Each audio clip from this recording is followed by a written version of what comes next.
뒤에 이제 28에서 30페이지 숫자도 하시고요. 자, 이제 구름 볼게요. 아니, 구름과 강수에서 수증기 한번 볼게요. 구름이 만들어지기 위해서는 수증기가 있어야 되거든요. 그 수증기에 대한 내용이고요. 58페이지 이제 볼게요. 대기 중에 수증기 돼 있는데요. 대기 중에도 우리 눈에 보이지 않지만 물에 이제 물이 이렇게 둥둥둥 떠 있잖아요. 그게 이제 수증기라고 하고요. 많은 양은 아니지만 굉장히 적은 양이지만 포함되어 있어요. 그래서 포화 상태와 불포화 상태가 되어 있는데 포화라는 거는 꽉 차 있다는 의미가 되어 있고요. 불포화는 덜 차 있다는 의미예요. 그래서 보시면요. 일정한 양의 공기가 수증기를 포함하는데 한계가 있는데요. 포화 상태란 건요. 어떤 기온에서 일정한 양의 공기가 수증기를 최대로 포함하고 있는 상태. 거기다 밑줄에 놓으세요. 최대로 포함하고 있을 때. 네. 예를 들면은 1kg의 공기 안에 수증기가 1kg가 꽉 차 있다. 이런 의미가 아니에요. 1kg의 공기 안에 수증기가 찰 수 있는 한계가 있거든요. 보통 한 10g 정도 내외라고 쳐봐요. 그러면은 1kg 중에 공기 1kg 중에 온도마다 다른데요. 공기가 있는데 이 중에 만약에 수증기가 포함될 수 있는 양이 요만큼이라고 쳐요. 요만큼을 다 채우고 있어. 그러면은 포화 상태. 그런데 요만큼을 채우고, 예를 들면요. 공기 1kg 중에 수증기를 채울 수 있는 게 한 20g 정도 된다고 쳐요. 그럼 20g까지 채울 수 있는데 20g이 꽉 차 있어. 이때를 포화 상태라고 하는 거고, 예를 들면 물그릇이라고 생각해도 돼요. 물그릇이 있는데 여기에 수증기를 물을 20g까지 채울 수 있는데 여기에 딱 반밖에 안 차 있어. 10g만 차 있어. 이때는 불포화라고 한다. 그래서 20g까지 채울 수 있는데 반만 차 있어. 이렇게 반만. 이때는 불포화 상태라고 한다고. 그렇죠? 그래서 어떤 공기가 수증기를 채울 수 있는데 한계가 있는데 꽉 채웠어. 100% 채웠어. 포화 상태라고 하고요. 아직 덜 채웠어. 공기가 수증기를 더 많이 품을 수 있어. 이때를 불포화 상태라고 한다. 그래서 용어 정리를 좀 해놓으시면 좋을 것 같고요. 그래서 밑에 이제 2번 포화 수증기량 보시면요. 여기다가 이제 동그라미 칠게요. 포화 상태의 공기 1kg에 기준이기 때문에 동그라미 쳐놓으시고요. 기준 혹은 단위이기 때문에 1kg당 들어있는 수증기량을 우리가 포화 수증기량이라고 해요. 포화 수증기량이라고 하고요. 공기 1kg 중에 포화될 수 있는 수증기량, 차례대로 포함될 수 있는 수증기량을 이제 포화 수증기량이라고 하고요. 공기 1kg 중에 수증기량 g이기 때문에 그래서 단위가 중요하죠. 과학에서는 우리 g당, kg당 g에서 g/kg 이렇게 써요. 공기 1kg 중에 들어있는 수증기의 양, 알겠죠? g당 아니 kg당 g/kg 잘 기억해주시면 될 것 같고요. 요거를 그래프로 표현한 게 밑에 있는 이제 그래프가 되겠고요. 그래서 이런 식으로 포물선으로 곡선을 그리게 돼요. 그래서 온도에 따라서 x축은 온도 도씨가 되겠고요. 그 다음에 y축은 수증기량이에요. 그래서 보통 그램 퍼 킬로그램 1kg 공기 1kg 중에 들어있는 수증기량이 되겠고요. 요게 이제 포화 수증기량 곡선이라고 그래요.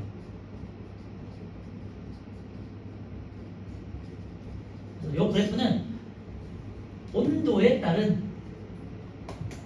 이 생략되어 있다고 생각하시면 돼요. 온도에 따라서 포화 수증기를 얼마만큼 포화할 수 있느냐라는 내용이게 되고요. 수증기를 얼마만큼 담을 수 있느냐라는 그래프가 되겠고, 보시면 아시겠지만 온도가 상승할수록 이제 수증기량은 비례해서 올라가는 게 아니고요. 온도가 상승할수록 포화 수증기량은 더 많이 점점점 더 많이 품을 수 있다는 소리예요. 알겠죠?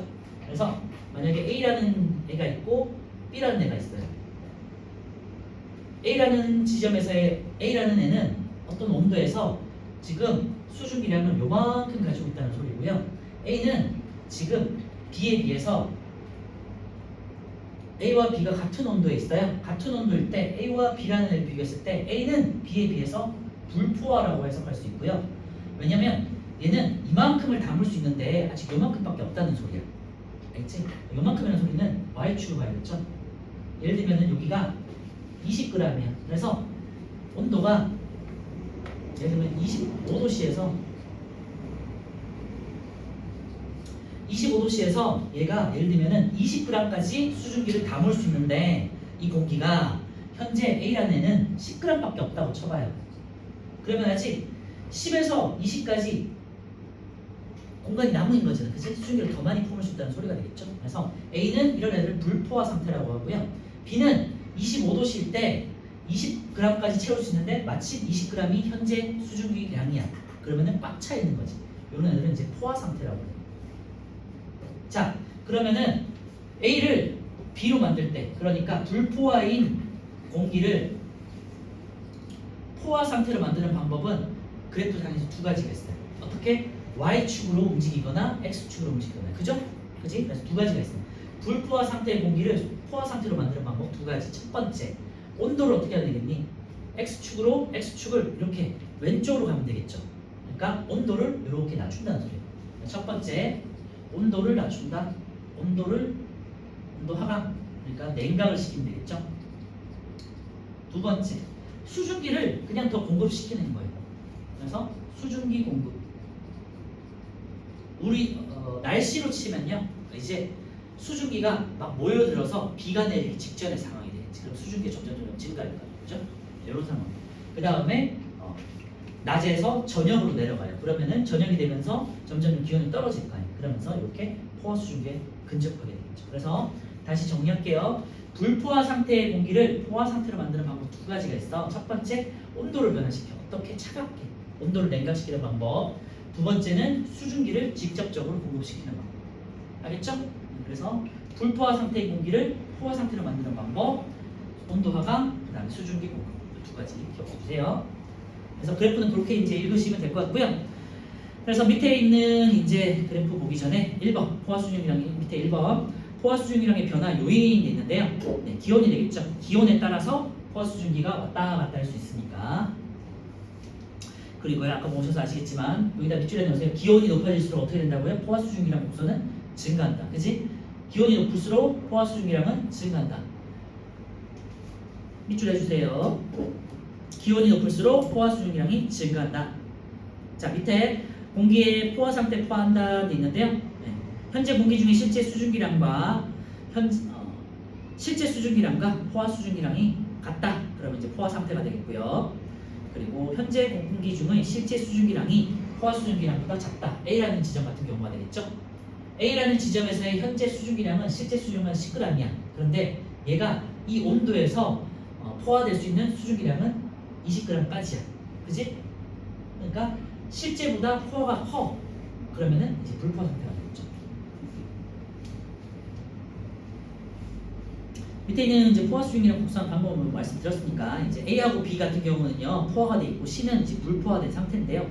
C를 이제 A로 위치를 시키거나 아니면 C를 B로 옮겼을 때 포화가 되는 거잖아요. 그래서 C를 A로 옮기는 거는 기온 하강이 되겠죠. 냉각 조건이 되겠고요. 예를 들면 25도씨를 15도씨로 낮추는 거. 그러니까 온도가 낮에서 저녁이 된 거예요. 이렇게 생각하시면 되고, C를 B로 옮기는 건요. 갑자기 이제 비가 오기 시작하면서 구름이 몰려올 때 수증기가 증가하겠지. 두 가지 방법이 있다. 말씀드릴게요. 자, 밑에 이제 보시면요. 불포화 상태인 공기를 포화 상태로 만드는 방법 했던 내용인데요. 1번 기온을 낮춘다. 2번 수증기를 공급한다. 그래서 거기다 밑줄에 놓으세요. 방금 했던 내용이에요. 불포화 상태의 공기를 포화 상태로 만드는 방법. 1번 기온을 낮춘다. 온도 하강 냉각 조건이 되겠고요. 2번 수증기를 공급한다. 밑줄에 놓으세요. 그래서 오른쪽 그래프 보시면요. 불포화 상태에 있는 C를 A로 옮길 때는 온도가 하강되는 조건이죠. 그래서 1번 이렇게 써놓으시면 되겠죠. 그래프상에 여기 지금 그래프에는 여기가 C가 돼 있고 여기 A 여기가 B라고 돼 있잖아요. 그래서 C를 A로 불포화 상태를 포화 상태로 만들 때 C를 A로 만드는 조건은 기온 하강이에요. 1번 기온 하강이 되겠고요. 냉각 조건이 되겠고요. 그 다음에 C를 B로 만들 때 C를 B로 만들어서 포화시키고 싶어. 그러는 수증기 공급이 되겠죠. 얘는 2번 조건이 되겠죠. 수증기 공급. 그래서 그래프에다가 여기는 1번, 여기는 2번 이렇게 써놓으시면 돼요.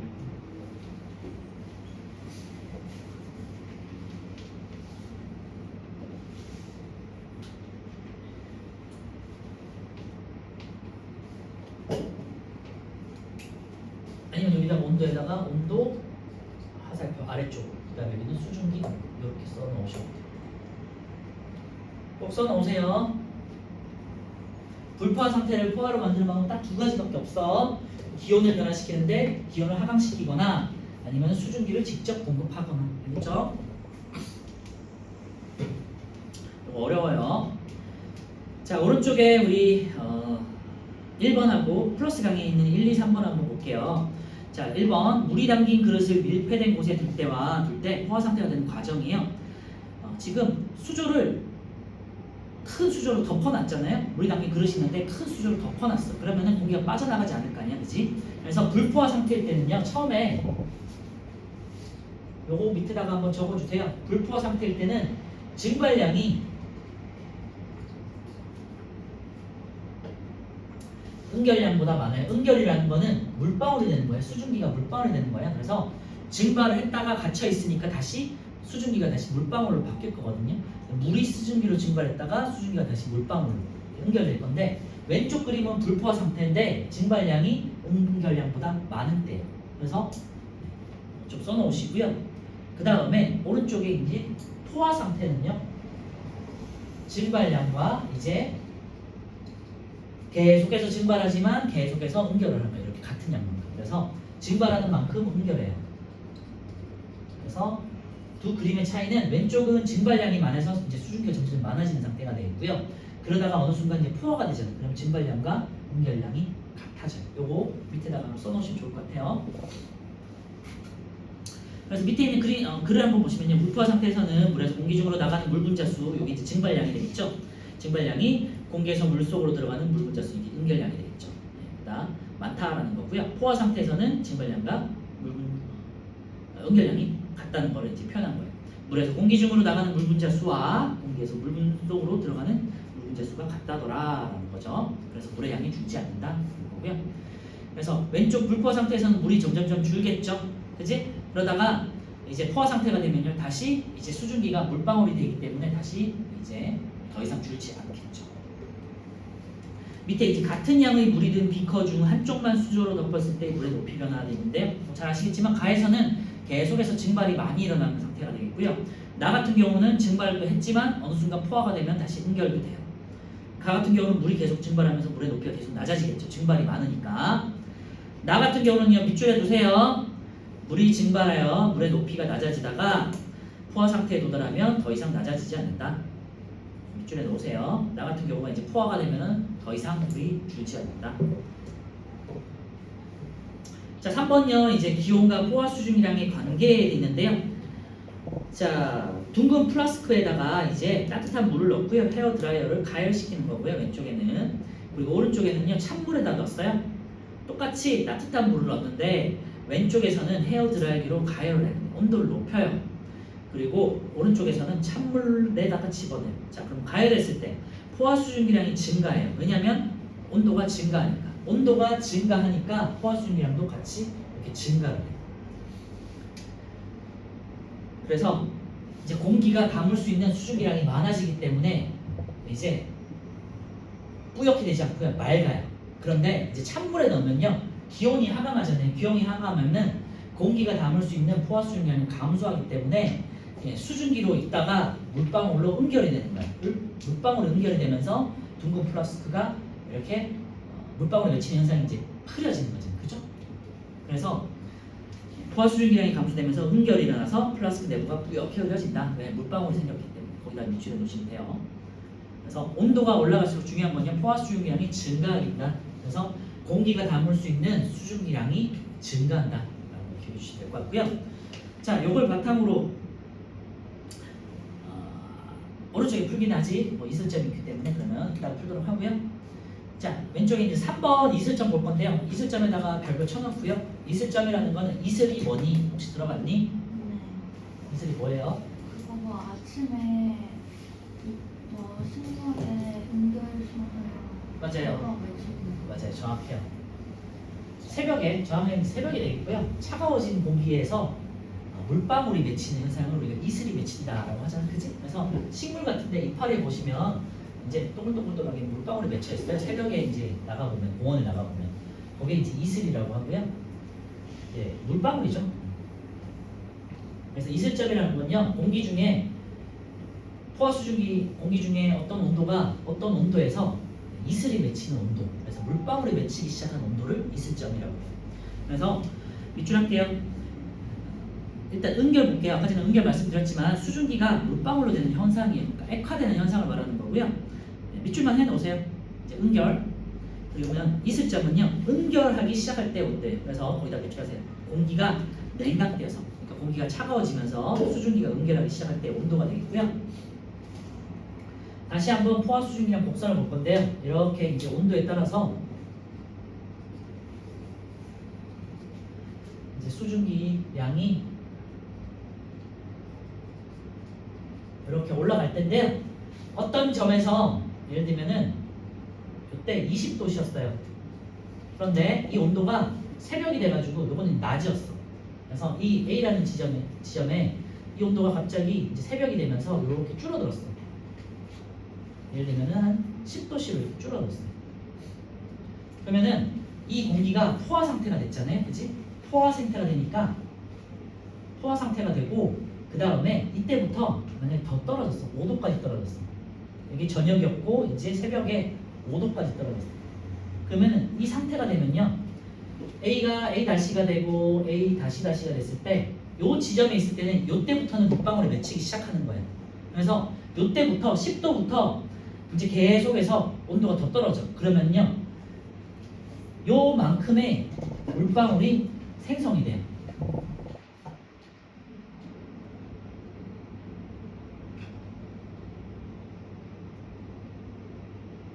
네, 그래서 A라는 지점이 현재 예를 들면은 뭐 15g 있었어요. 그런데 계속해서 온도가 낮아져서 어떤 지점까지 떨어졌어. 그러면 어떤 지점에서의 포화 수증기량이 있을 거 아니야? 이때 포화 수증기량이 만약에 5g이었어요. 그러면은 이 15g과 5g의 차이만큼이 물방울을 맺히기 시작하는 거예요. 요거를 우리가 이제 은결량이라고 해요. 물방울의 양이죠. 물방울을 맺히는 양. 그래서 어떤 지점의 온도에서 어떤 지점에서 온도가 쭉 낮아지면서 포화 수증기를 닫고 포화 수증기량부터 왼쪽으로 온도가 더 낮아졌어. 그러면 그만큼의 수증기량만큼이 이제 이슬 물방울로 맺히는 거예요. 이게 이제 이슬점인데요. 포화 수증 어떤 지점이 딱 물방울이 맺히기 시작했을 때의 온도, 요걸 이슬점이라고 해서 요때 그래서 A의 이슬점은 10도가 된다. 이렇게 이제 풀 수 있어요. 포화 수증기량이 닿았을 때, 알겠죠? 그래서 이슬점 잘 기억해 두세요. 냉각되어서 수증기가 온결하기 시작할 때 온도가 되겠고요. 그러니까 공기가 딱 포화됐을 때의 온도를 말하는 거야. 아시죠?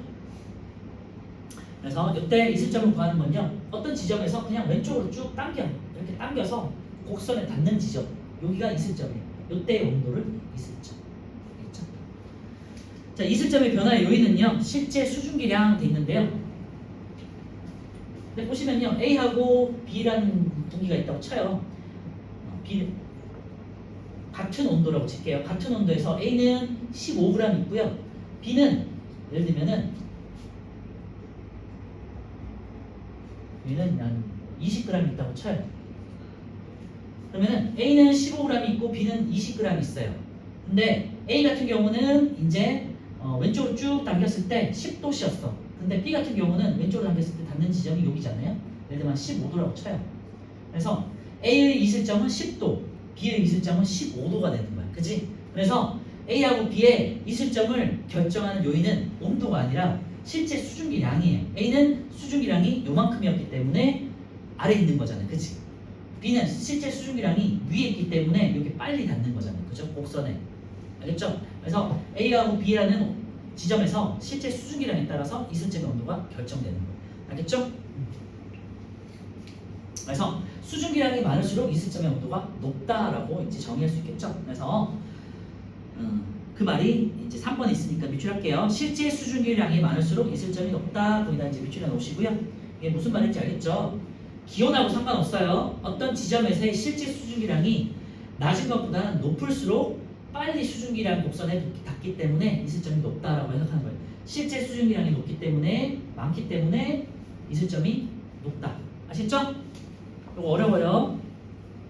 그리고 은결량은요, 공기가 냉각되어 이슬점보다 낮은 온도가 될 때 은결되는 물의 양, 아까 전에 말씀드렸었고요. 그래서 은결량은요, 실제 수증기량, 어떤 지점에서 수증기량에서 있을 점, 실제 수증기량에서 온도가 낮아졌을 때의 수증기량만큼을 빼주면 되겠죠. 실제 수증기량에서 어떤 온도에서의 포화 수증기량만큼을 좀 빼준다. 이건 이제 문제로 풀어봐야 될 것 같고요. 밑에 이제 그래프를 한번 보시면요, 이제 A, A-, A-, A2- 이렇게 돼 있는데 제가 아까 말씀드렸지만 A라는 애는 지금 불포화 상태예요. 30도씨고 포화 수증기량 아래쪽에 있기 때문에 불포화 상태예요. 그런데 얘를 뭐 온도를 낮췄어? 예를 들면 조금씩 뭐 추워졌어. 그래서 20도씨가 됐어요. 그러면 이제 포화 수증기량 닿게 됐고요. 이때가 20도씨가 이제 있을 점이 되는 거고요. 그리고 온도가 더 낮아졌어. 새벽이 돼서 이제 10도씨까지 낮아졌어요. 그러면 A2-가 되겠고요. 이렇게 이제 수평으로 왼쪽으로 쭉 이동해. 그 다음에 이제 이때부터는 물방울이 생성되기 시작하는 거고요. 그러니까 이슬이 생성되는 거고, 이때 14.7에서 7.6을 뺀 만큼이 응결량, 물방울을 맺힌다고 이렇게 계산한다는 거고요. 그래서 오른쪽에 A 보시면요, A 공기의 이슬점은 20도씨가 되겠고, 이슬점의 의미예요. 여기다가 묶어서 좀 중요하니까 이렇게 표시를 좀 해놓으세요. 이렇게 이슬점의 의미.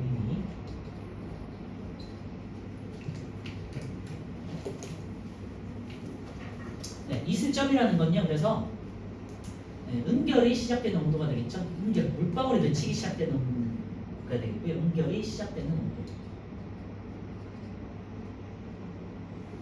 응결 시작 온도. 그 다음에 불포화 상태가 포화 상태. 포화 상태가 될 때의 온도. 그리고 포화 수증기량이 만났을 때, 포화 수증기량 만나는 온도가 되겠죠. 어떤 지점을 왼쪽으로 딱 다스렸을 때 A라는 애가 이렇게 포화 수증기량 만났을 때의 온도를 이슬점이라고 정의한다고 했죠. 그리고 이때부터 계속해서 온도를 낮출수록 이제 이슬 물방울이 더 많이 생기는 거겠지. 그래서 이슬점이라는 건요, 공기가 포화 상태에 도달할 때 온도이다. 그리고 물방울이 맺히기 시작하는 온도, 그러니까 응결 시작하는 온도가 되겠고요. 포화 수증기량이 불포화 상태의 공기가 포화 수증기량과 만나는 온도, 이 세 가지로 정의할 수 있다고. 그렇죠? 좀 어려우니까 여기다 꼭 묶어서 별표를 쳐놓으세요. 자, 오른쪽에 우리 이제 4번하고 5번을 볼 건데요. 네, 응결이 일어나는 예인데 응결은 물방울이에요. 그래서 예를 들면 뭐 우리 안경 낀 친구들은 많이 느낄 텐데 이렇게 바깥에 추운 데 있다가 안쪽에 따뜻한 데로 들어가면 겨울에 김설이잖아요. 김이 물방울이에요. 눈에 보이지 않는 작은 물방울이야. 김은 물이고요. 수증기는 기체야. 그치? 참고해주세요. 그래서 김설이는 거. 그리고 뭐 화장실에 들어갔을 때 화장실에 하는 여러분들 뭐 사우나나 목욕탕 갔을 때 거울에 물방울이 서잖아. 그 김 같은 거잖아. 그치? 이런 게 이제 응결이에요. 그리고 새벽에 이제 아까 말씀드렸던 이슬 맺히는 것도 응결 현상이 되겠고요. 차가운 캠 표면에 이제 막 냉장고에서 각 꺼낸 되게 더운 날 냉장고에서 음료를 딱 꺼내면은 이제 뭐 편의점 같은 데서 음료를 딱 꺼내면 이제 물방울이 맺히기 시작하잖아요. 그치? 네, 이런 게 이제 응결이 되겠어요. 그리고 5번 이슬점에서의 포화 수증기량과 실제 수증기량은 같다라는 거고요. 이슬점은 실제 수증기량으로 포화 상태가 되는 온도이다. 이슬점에서의 포화 수증기량은 실제 수증기량과 같다. 네, 이슬점에서의 수증기량은요, 이슬점이 가지고 있는 의미는 이슬점에서의 실제 수증기량과 포화 수증기량이 같다. 왜냐? 포화 상태에 있는 거잖아요. 포화 수증기량이 위에 있는 거예요. 그치? 자, 오른쪽에 있는 1, 2, 3, 4, 5번만 풀고 마무리할게요.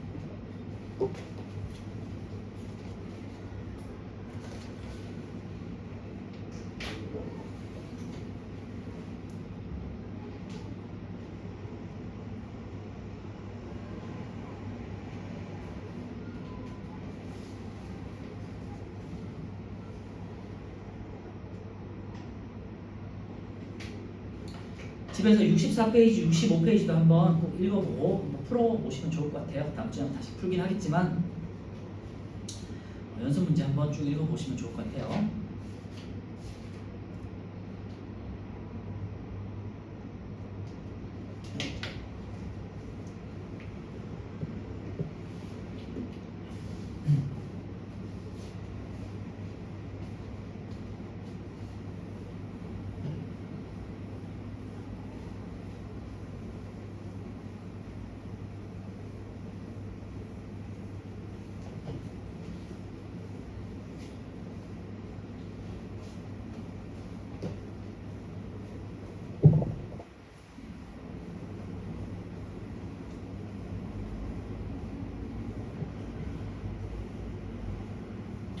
다음 주는 이제 상대 습도와 구름이 형성될 텐데요. 이게 지금 수증기 요 내용하고 연결되는 내용이라서 이게 지금 포화 수증기랑 곡선에 대해서 한번 좀 읽어보시고 그 다음에 이제 상대 습도를 보시면 조금 더 잘 이해가 될 거예요. 복습을 꼭 해오세요.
자, 우리 같이 보면서 마무리할게요. 1번 일정한 양의 공기가 포함할 수 있는 수증기 양에는 한계가 있겠죠.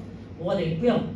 요걸 정하는 거는 이제 기온이에요. 자, 2번 기온이 높을수록 포화 수증기량은 증가한다 그랬죠. 그래서 X가 되겠고요.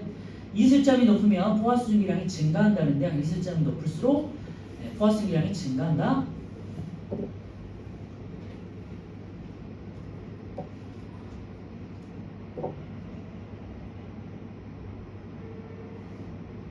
이거는 정확히는요 이슬점이 아니라 기온이 높을수록 되겠죠. 기온이 상승할수록 포화 수증기량이 증가한다는 되겠지. X 기온이 높을수록 이슬점도 높아진다.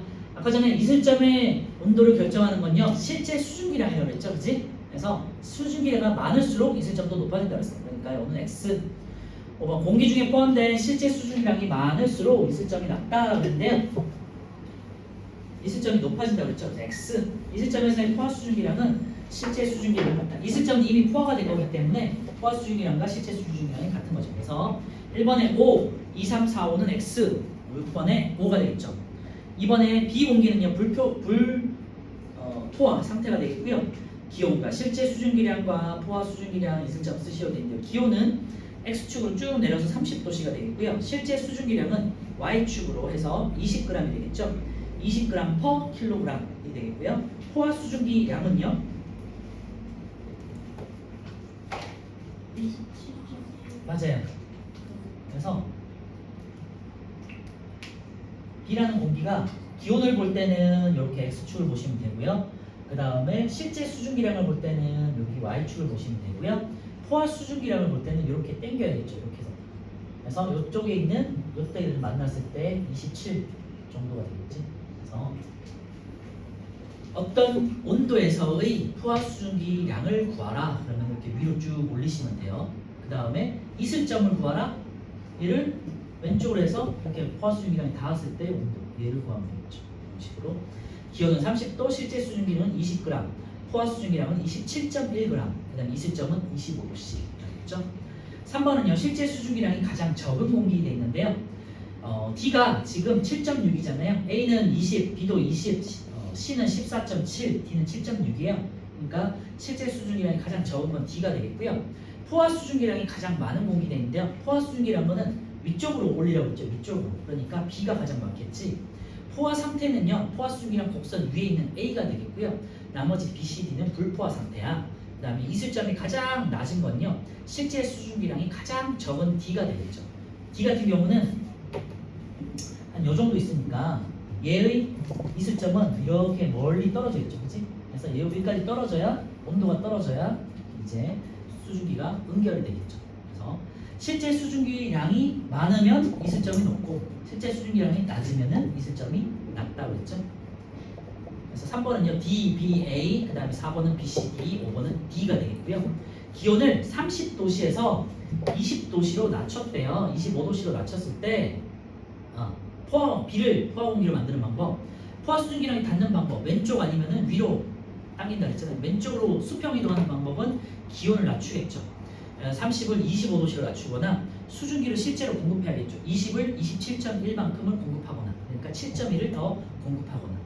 4번에 25도씨, 그 다음에 7.1 이렇게 쓰면 되겠고요. 5번에 공기를, 그 다음에 B를 30도씨였다가 15도씨까지 줄였어요. 15도씨까지 줄였어요. 여기까지. 그러니까 15도씨. 여기가 30도씨.